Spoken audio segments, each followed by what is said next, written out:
Je lis du livre de Esther, chapitre 8, au verset 17, ce qui suit.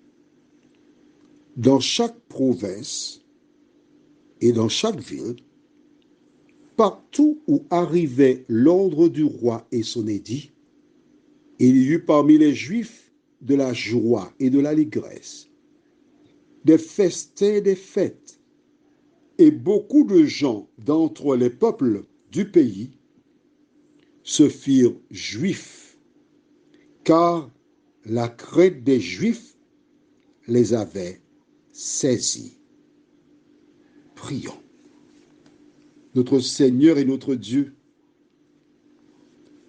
alors que nous allons une fois de plus méditer sur ta parole, que le Saint-Esprit qui, dès le début, nous dirige, continue, afin que nous soyons en mesure de restaurer nos âmes pleinement dans le sang de l'homme de Galilée, nous t'en prions en son nom et pour ta gloire éternelle.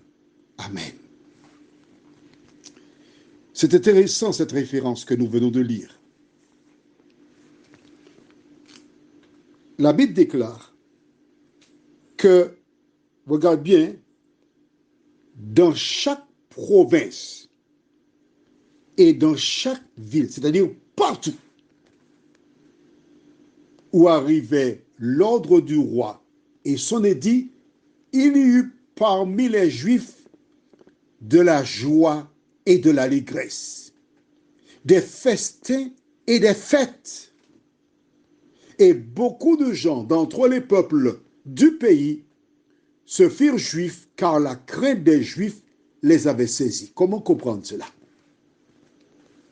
Quand le premier édit est sorti, les racistes étaient fort heureux. Ils attendaient la date. Nous avions dit, pour un exemple, 13 décembre. Lorsque le 1er décembre arriva et qu'ils rencontraient des Juifs, il leur disait, encore 12 jours, encore 11 jours, encore 10 jours. Des personnes neutres qui ne se positionnaient pas. Ils écoutaient, ils regardaient. Ils voyaient des Juifs se mettre à genoux, prier, implorer l'Éternel. Et certainement, ils se posaient la question, mais est-ce que Dieu peut véritablement leur venir en aide? Ils avaient des doutes. Mais les Juifs persévéraient dans la foi. Ils avaient la certitude que l'Éternel, qui par le passé a délivré son peuple, pouvait encore le faire. Les gens qui étaient proches d'eux les entendaient, écoutaient. Mais en même temps, ils disaient intérieurement, mais comment ce sera possible puisque l'édit du roi et les gens se préparent déjà pour les tuer? Comment est-ce possible? Vois-tu, quand des personnes te voient lire la Bible et changer d'attitude, ils ne comprennent pas. Ils ne peuvent pas comprendre. Mais la Bible déclare, lorsque l'édit du roi est arrivé, ils poussèrent des cris de joie. Ils se mirent à prier pour remercier Dieu pour la délivrance. Et celles et ceux qui étaient proches d'eux, qui avaient échangé avec eux, en voyant cet édit arriver, c'était un miracle. Plusieurs crurent. Et la Bible déclare qu'ils se firent juifs. Ils se joignirent à ce peuple et découvrirent à travers cette expérience que le Dieu des Juifs est le véritable.